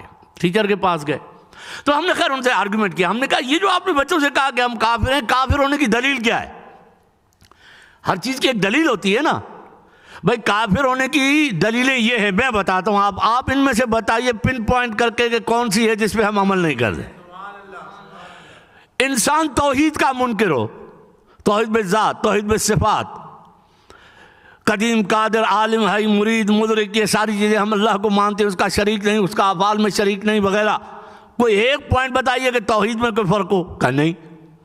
رسالت پہ، نبی آخری زمان کی رسالت کو ہم آخری رسالت کہتے ہیں، اس لیے علی ولی اللہ کہتے ہیں کہ یہ سلسلہ سمجھ میں آ جائے کہ نبی آخری زمان آخری نبی ہیں۔ کہاں؟ جو تیسری چیز آپ کے پاس جو آپ کی فقہ میں دلیل ہے وہ قیامت، ہم تو قیامت پہ ایمان رکھتے ہیں، بلکہ ہم تو اضافہ اللہ کو عادل بھی مانتے ہیں، اور پھر پیغمبر کی حدیث پہ عمل کرتے ہیں کہ انا اوصیائی 12 میرے وصی ہوں گے کلہم من قریش۔ پھر جو دلیل ہے کافر ہونے کی، یا نماز کا منکر ہو، یا روزے کا، یا حج کا، یا زکوٰۃ کا، یا جہاد کا، آپ کی نظر میں ہم ان سب کے منکر نہیں ہیں، ان کو مانتے ہیں، اور جو نہ مانے اسے کافر کہتے ہیں۔ گھبرا تو نہیں رہے آپ؟ جو عمل نہ کرے وہ گناہگار ہے، ٹھیک ہے، لیکن منکر ہو کے میں مانتا ہی نہیں ہوں اس کو، وہ کافر ہے۔ بلکہ ہم تو اضافہ خمس بھی دیتے ہیں، تو ہے نہیں، ہم تو امر بالمعروف نہی عن المنکر جیسے امام حسین نے سکھایا وہ بھی کرتے ہیں۔ تو میں کہا نہیں آپ کی دلیل صحیح ہے، میں اصل میں سمجھا نہیں تھا۔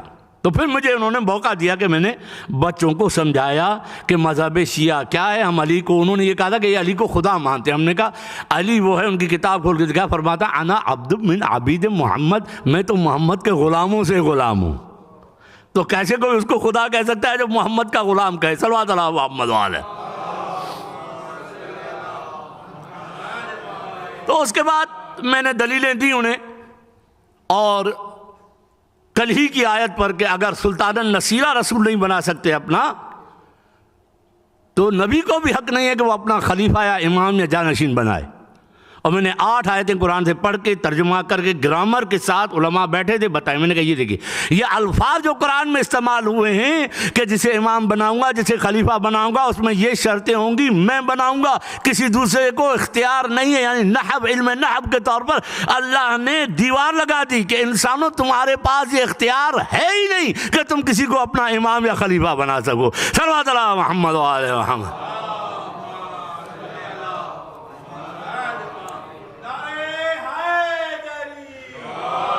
اور پھر اقبال کے شعر پر کثیرہ میسر نشد این سعادت بکعبہ ولادت بمسجد شہادت، اس کو واضح کیا مختلف دلائل کے ساتھ کہ اقبال نے ایسا کیوں کیا۔ پھر 3 حدیثیں انہی کی کتاب سے، ایک حضرت ابوبکر، ایک حضرت عمر، جن کو جناب عائشہ نے روایت کیا، سنائی تو وہ بڑے خوش ہوئے۔ میں نے کہا ہم جو یہ کہتے ہیں ید اللہ عین اللہ وجہ اللہ، خود خانہ کعبہ میں ایک شخص نے جا کر حضرت عمر سے شکایت کی کہ علی نے مجھے مارا ہے، چونکہ وہ عورت کے ساتھ ہاتھ لگا رہا تھا، علی نے تھپڑ مارا۔ اس نے کہا کہ حضرت عمر اس کو لے کر آئے، کہا یا علی آپ کی شکایت کر رہا ہے، تو آپ نے اسے مارا؟ ہاں میں نے اسے مارا۔ کیوں؟ کہا یہ عورت کو ہاتھ لگا رہا تھا، نام محرم کو۔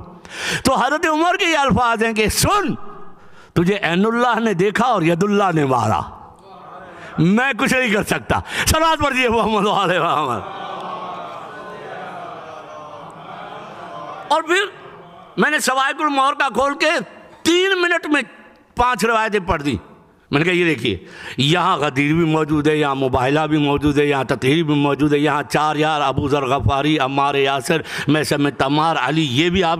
اور پھر جو سب سے خوبصورت حدیث تھی جس کی میں نے تفصیل بتائی، میں نے کہا میری نظر میں یہ آج میں آپ کو تحفہ دینے آیا ہوں سوائق المور کا۔ ابن حجر مکی نے معاویہ کی شان میں کتاب لکھی، اور ایک حدیث اگر آپ سمجھ جائیں تو سب کچھ سمجھ سکتے ہیں۔ وہ حدیث کیا ہے؟ میں نے کہا یہ لکھتے ہیں مستند راویوں کے ساتھ کہ پیغمبر سوئے ہوئے تھے، علی کی گود میں نماز عصر قضا ہو گئی، فرماتے ہیں جب پیغمبر اٹھے کہا علی تم نے نماز پڑھی، کہا رسول کی اطاعت میں تھا، پیغمبر نے ہاتھ اٹھائے اللہ علی میری اطاعت میں تھا۔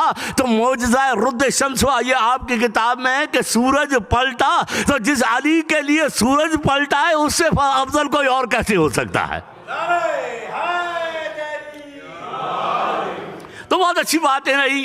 اور ماشاءاللہ اس کے بعد اہل سنت کے عالم نے بھی بڑی اچھی تقریر کی مولا کائنات پر، ان کی ولادت پر، حتیٰ کہ ان کے ولادت خانہ کعبہ پر اور خیبر پر۔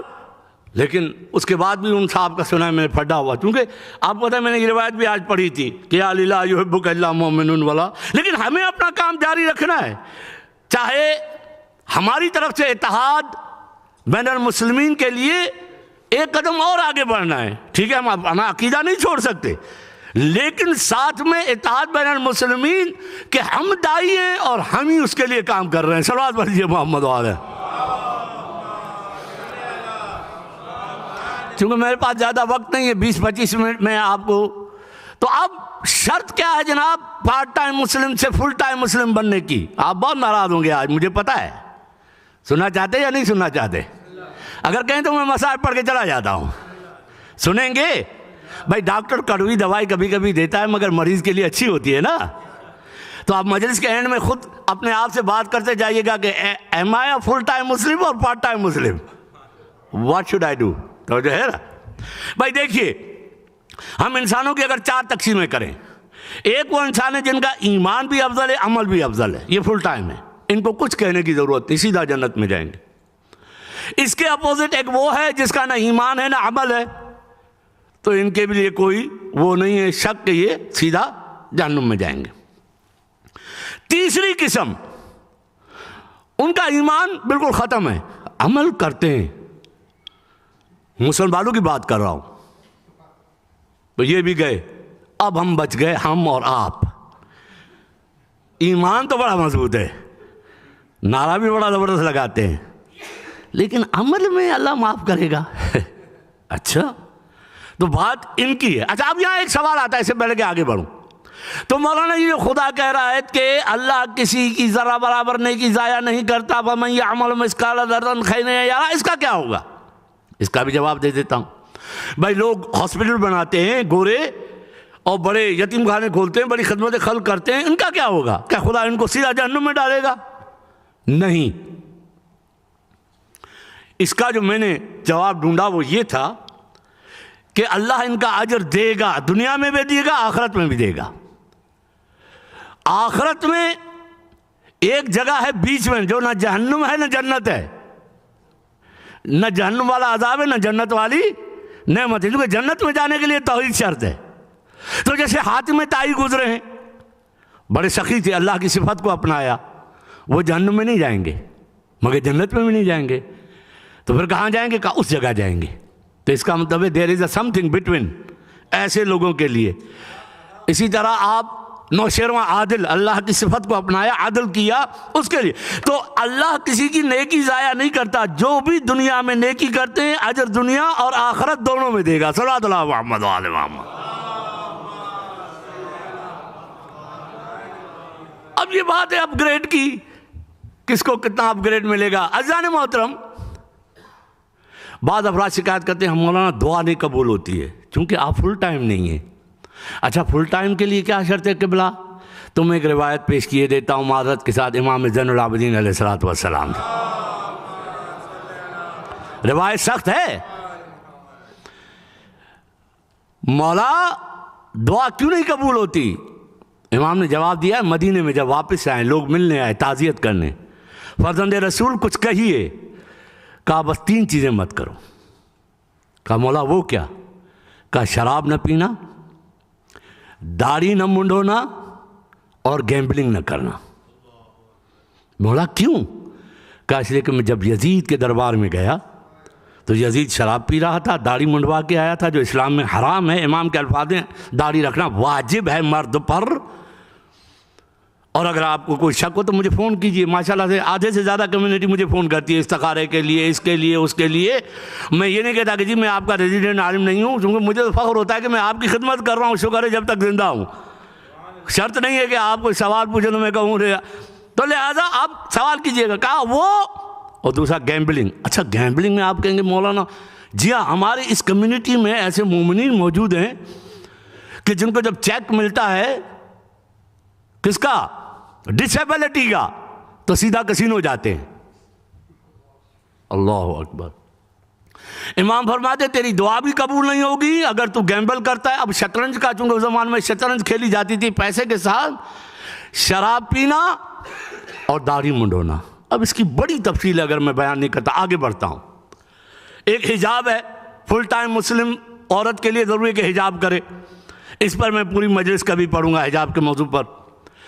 اب 5ویں چیز فرمایا میوزک۔ اب گھبرا گئے آپ؟ یہ تو ایک ایسی مصیبت ہمارے گھروں میں آ گئی ہے میوزک کہ برا ہی نہیں لگتا۔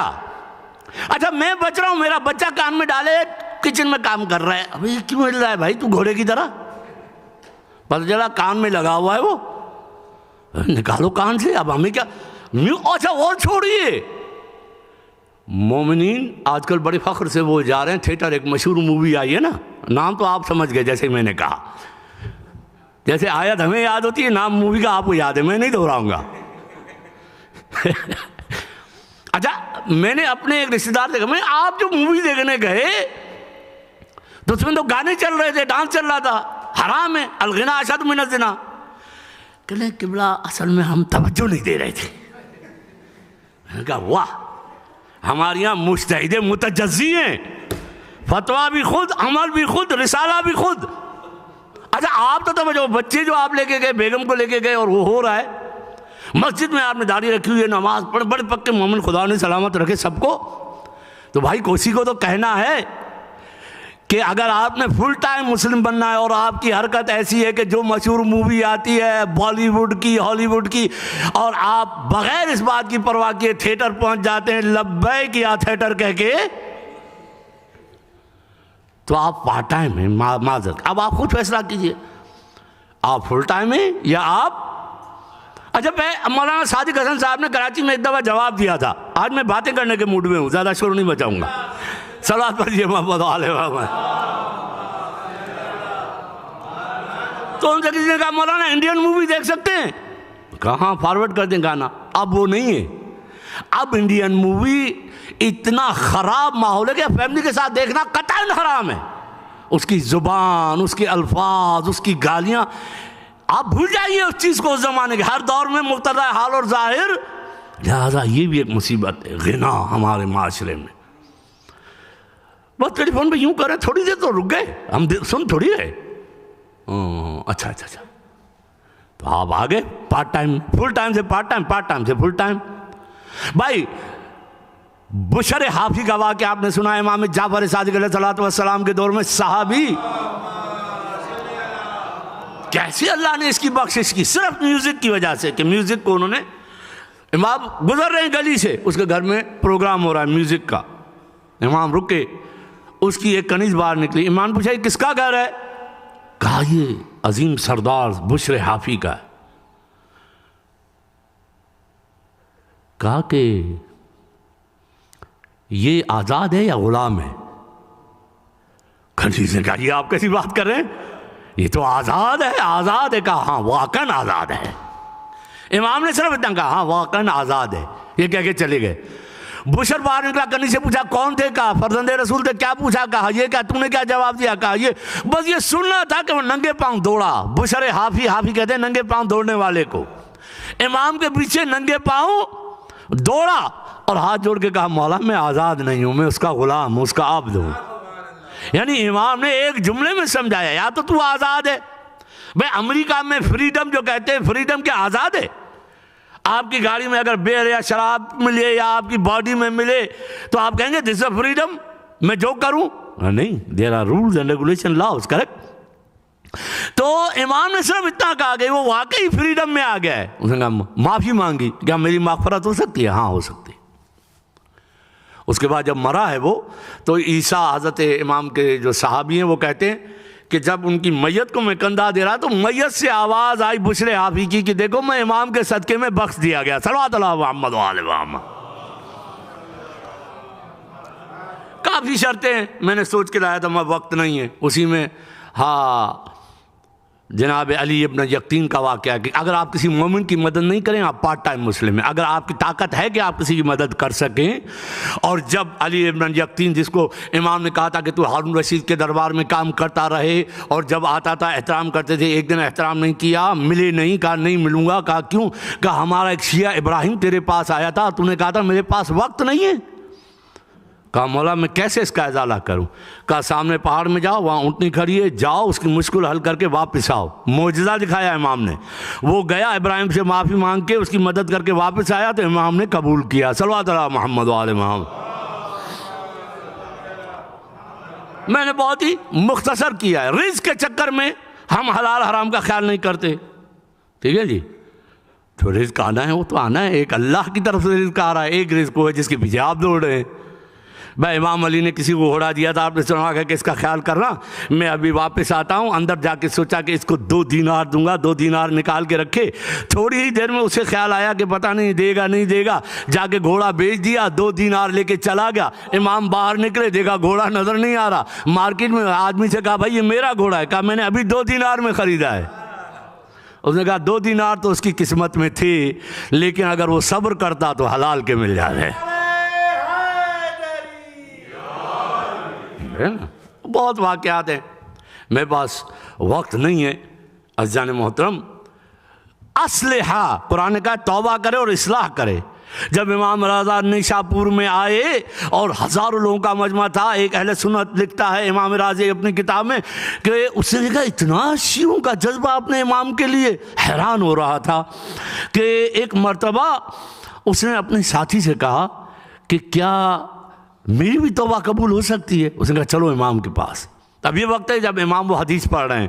کسی نے کہا کہ فرزند رسول کوئی حدیث کہیں, کہا کلمۃ لا الہ الا اللہ حسنی فمن دخل حسنی امین من عذابی, جو اللہ کی توحید کا اقرار کرے وہ عذاب سے نجات پائے گا. لوگ خوش ہونے لگے, کہا بشرطہا و شروطہا. اور پھر وہ حدیث جو آج ایران کے ہر دروازے پہ آپ کو ملے گی, ولایت علی ابن ابی طالب حسنی فمن دخل حسنی. مولا فرماتے ہیں علی کی ولایت وہ قلعہ ہے کہ جب آ جاؤ گے تو امن سے عذاب سے امن پاؤ گے. صلوات اللہ محمد و آل محمد. تو اس نے آ کے مولا سے کہا, مولا کیا میری توبہ قبول ہو سکتی ہے؟ مولا نے کہا ہاں, لیکن اس طرح سے جیسے ہم بتا رہے ہیں. پھر مولا نے پوری تفسیر بتائی ہے کتاب میں. چونکہ یہ شخص دوسروں کا مال کھاتا تھا, سب مال غصب تھا, کہا سارا مال واپس کر, لوگوں سے معافیا مانگ, اپنے واجبات کو ادا کر. اور آخر میں امام نے کہا اور یہ جملے کہہ کر اللہ سے توبہ کر, اے اللہ تجھے واسطہ دیتا ہوں بحق محمد و آل محمد, اگر تو ہمیں وسیلہ بنائے گا اور یہ ساری چیزیں کرے گا. ایسا نہیں کہ رمضان میں استغفر اللہ استغفر اللہ استغفر اللہ آپ کی تصویر پڑھ کے چلے گئے. میں بھی پیتے ہیں, توبہ کرتے ہیں, یہ بھی جاری ہے, وہ بھی جاری ہے. ناراض تو نہیں ہو رہے نا آپ؟ بھائی توبہ ایسے ہو جاتی تو پھر کیا کہنا, بشرے آپ ہی کی توبہ ایسے نہیں ہوئی. امام رضا نے اسے طریقہ بتایا اور پھر روایت میں ملتا ہے وہ واپس گیا, سارا مال لٹا دیا, سب کچھ. جب بیمار ہوا, مرنے لگا, جب وہ ساتھی آیا اس نے کہا ہمارے امام نے جو وعدہ کیا تھا اسے پورا کر دیا, میری مغفرت ہو گئی. یہاں تک کہ اس نے دیکھا کہ اس کی تشییع جنازہ میں اعجاز امامت سے خود امام رضا نے شرکت کی. صلوات اللہ محمد علیہ. پنجاب کا خطیب تھا, خطیب, عالم بھی نہیں, خطیب تھا. مرنے سے پہلے اس نے کہا میری نماز امام رضا پڑھائیں گے. مشہور ہے نا, آپ نے سنا ہے. تو لوگوں نے دیکھا گھوڑا سوار آیا, نماز پڑھائی. تو عزیزان گرامی اگر ایمان کی اس منزل پر ہیں اور توبہ کر کے اصلاح کرے, اصلاح یعنی انقلاب لائے, یعنی خود یہ طے کرے یہ جو کر رہا ہوں اسے پارٹ ٹائم مسلم ہوں یا فل ٹائم ہوں. اگر کوئی شک ہے تو فون کرے اپنے عالم کو. مولانا یہ جو مجھے کل کسی نے بڑا اچھا مسئلہ پوچھا, بیٹھے بیٹھے پوچھا, کہا مولانا میں یہ ایک فرنچائز خریدنا چاہتا ہوں اور لیکن اس میں چکن تو حرام ہوتا ہے, کیا میں کھلا سکتا ہوں ان کو؟ یہ تو مسلمان نہیں. میں نے کہا نہیں, جو ہمارے لیے حرام ہے ان کے لیے بھی حرام ہے. یعنی اگر مجھے کوئی پڑوسی آ کر بیئر کی بوتل دے کے جاتا ہے, Mister Shah this is for you, میں سوچوں گا یار میں تو پیتا نہیں ہوں, چلو مسٹر ٹام کو دے دیتا ہوں, تو نہیں دے سکتا, مجھے ضائع کرنی ہے, جو اس پہ بھی حرام ہے. لہٰذا اگر جو چیزیں ہم پر واجب ہیں لہٰذا اور اسے اپریشیٹ کیا. تو عزیزان گرامی دنیا میں رہیں, خوش ہو کر رہیں گے. الحمدللہ میں فل ٹائم اہل بیت کا مومن ہوں, مسلم ہوں, میں پارٹ ٹائم نہیں ہوں. صلوات اللہ محمد و آل محمد.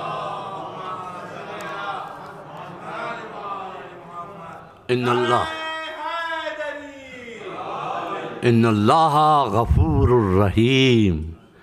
یعنی اگر ہم کوئی گناہ نہ کریں تو خدا کہے گا کہ تم میں اور فرشتوں میں کیا فرق ہے, میں نے تو تمہیں طاقت دی تھی. مزہ یہ ہے کہ گناہ کرنے کے بعد توبہ کر لو, لیکن جلدی کرو.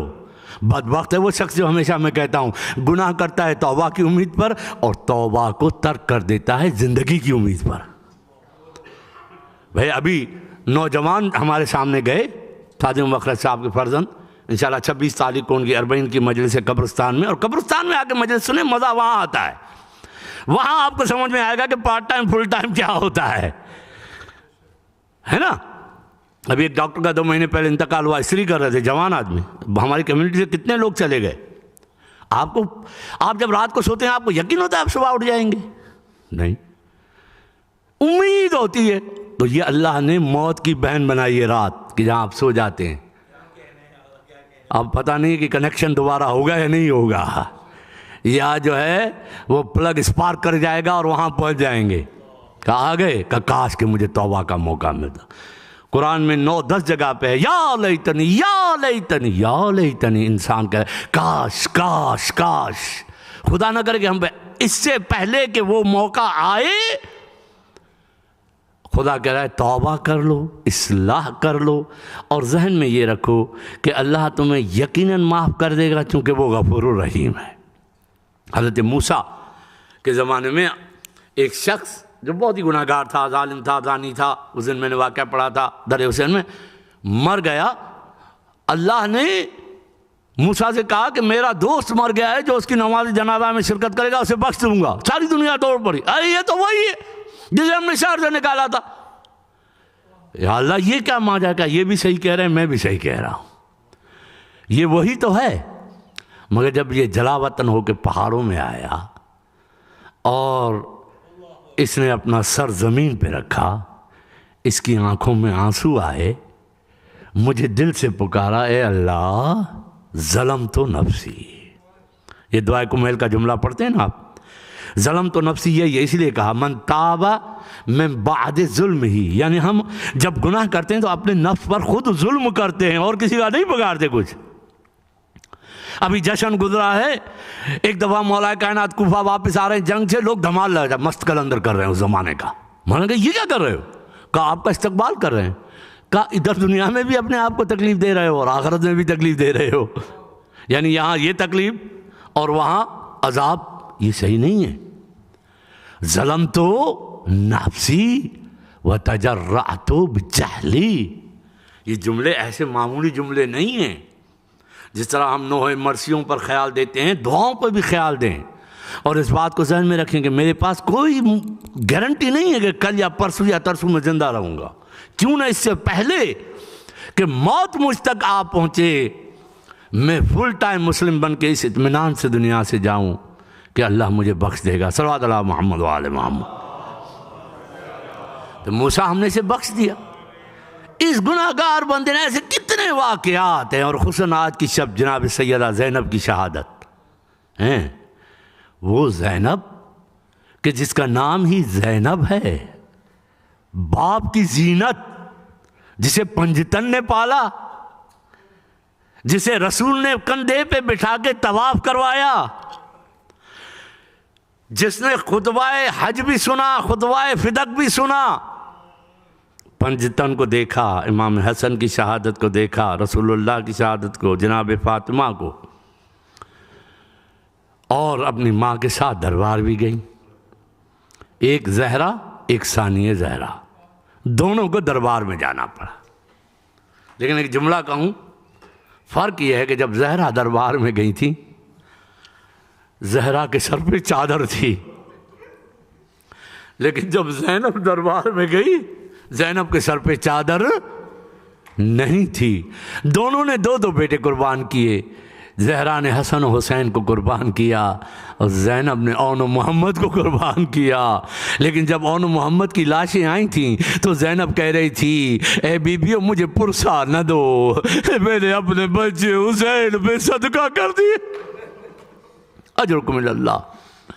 جب خواب میں دیکھا کہ ایک درخت کے نیچے بیٹھی ہوں، وہ درخت اڑ جاتا ہے یہاں تک کہ میری چادر، کہا یا رسول اللہ، اے نانا میں نے یہ خواب دیکھا ہے۔ پیغمبر نے کہا زینب تیار ہو جا، تعبیر بتاتا ہوں، ہم اہل بیت وہ شجرہ طیبہ ہیں جس کے ٹکڑے ٹکڑے ہو جائیں گے، اور پھر ایک ایسی آندھی آئے گی زینب جو تیری چادر بھی چھین لے گی۔ کیسے اہل بیت نے زینب کو تیار کیا؟ جب امام علی نے جناب امام حسن سے کہا کہ کلثوم و زینب کو کوفے لے کر آؤ، اور لے کو خبردار رات کے وقت لانا، دن میں نہ لانا، آپ نے روایت سنی ہے نا۔ لیکن جب امام حسن آئے، قافلے کو باہر روکا، مسجد میں آئے، امام علی کی نگاہ پڑی، ایک مرتبہ سرخ چہرہ ہو گیا، کہا نہیں بابا قافلہ باہر ہے۔ علی نے خطبہ ختم کیا، آئے، زینب کی مہار پکڑی، زینب کے اونٹ کی مہار پکڑی، اور مستند روایت رات کا اندھیرا، کوفے میں چلتے چلتے آواز دی، بیٹا زینب۔ جی بابا۔ بیٹی ذرا پردہ تو ہٹاؤ۔ زینب نے پردہ ہٹایا۔ علی نے کہا زینب یہ کوفے کا بازار ہے۔ زینب نہیں سمجھی، تھوڑا آگے بڑھے، پھر آواز دی زینب ذرا پردہ تو ہٹاؤ۔ زینب نے پھر پردہ ہٹایا، کہا بیٹی یہ کوفے کا چورایا ہے، اور پھر آخری مرتبہ کہا بیٹی یہ کوفے کا دروازہ۔ زینب نے کہا بابا یہ مجھے کیوں بتاتے ہو؟ اے بیٹی زینب اسی کوفے میں تجھے بے مخلو چادر کے پھرایا تھے۔ اجرکم اللہ۔ اب زینب جب نہ حضرت عباس ملنے آئے زینب سے رخصت آخر کے لیے، اب زینب کو سمجھ آیا بابا نے کیا کہا تھا۔ عباس کی باہیں ڈال کے گلے میں کہا عباس میں ہمیشہ سوچتی تھی جس بہن کے 18 بھائی ہو یہ کیسے ممکن ہے کہ اس کی چادر چھینی جائے؟ لیکن بھیا آج میں سمجھ گئی، جب آپ مجھ سے رخصت ہونے آئے، اے بیویوں میں اپنی چادر کی ذمہ داری واپس لیتی ہوں۔ اور جب کوفے کے بازار میں آئی تھی نا پہلی مرتبہ زینب، اور سکینہ نے کہا تھا بیٹی روٹی نہ کھانا یہ صدقہ ہے، تو ایک عورت نے آگے بڑھ کے کہا تھا تو تو ایسے کہتی ہے جیسے تو زینب و ام کلثوم۔ مستند روایت ہے ابھی مخنب کی تو اس نے کہا کیا تو زینب کو پہچانتی؟ کہ میں اپنی شہزادی کو کیسے نہیں پہچانتی؟ کہ اگر تو بازار کوفہ میں دیکھ لے، کہ خبردار ہے کہہ دی کجا زینب، کجا بازار کوفہ زینب سے پڑھتا ہے انا زینب بنت علی وہذہ اجرکم اللہ۔ بس آخری روایت، اور یہی زینب جب شام میں آئی، شام کے بازار میں پتھر کھا کے دربار میں آئی، امام سجاد کو بچانے کے لیے آگے آئی، یزید نے کہا اسے بھی قتل کر دو، آپ جانتے ہیں فضا سامنے آئی، کہا اسے بھی قتل کر دو، تو فضا نے یہی کہا تھا نا اے حبش کے لوگوں تمہاری غیرت کو کیا ہو گیا؟ تو آپ نے روایت علماء سے سنی کہ کئی تلواریں نکل آئیں، زینب نے ایک مرتبہ رو کے چیخ کے مدینے کی طرف یا محمد آج فضا کی مدد کرنے والے مگر ہم، انا بنت الزہرا و علی، ہماری کوئی مدد۔ لیکن یہی شام تھا جب زینب واپس آئی اپنے مشن کو پورا کر کے، اور اس شجر کو دیکھا جہاں امام حسین کا سر لٹکایا گیا تھا۔ تو اب زینب سے برداشت نہ ہوا، مصائب پڑھنے والی زینب آگے بڑھی اور عجیب اشعار کا اے شجر کیا تو جانتا ہے کہ تجھ پہ کس کا سر لٹکایا گیا تھا؟ وہ حسین تھا جسے فاطمہ نے چکی پیس کے پالا تھا، وہ حسین تھا کہ نبی اس کی زبان چوس کے کہتے تھے حسین ملنی وعنا من الحسین۔ بس ایک نازمی شامی آگے بڑھا، ایک نے نوزہ جناب زینب کے سر پہ مارا، زینب خون میں لہو لہا، علی کی طرح زمین پہ گری، بابا مستو رب الکعبہ، آخری سلام کیا السلام علیکہ یا ابا عبداللہ، اے بھیا حسین اجڑی بہن زینب کا سلام، مجھے بھی شہادت نصیب ہوئی۔ ماتم حسین۔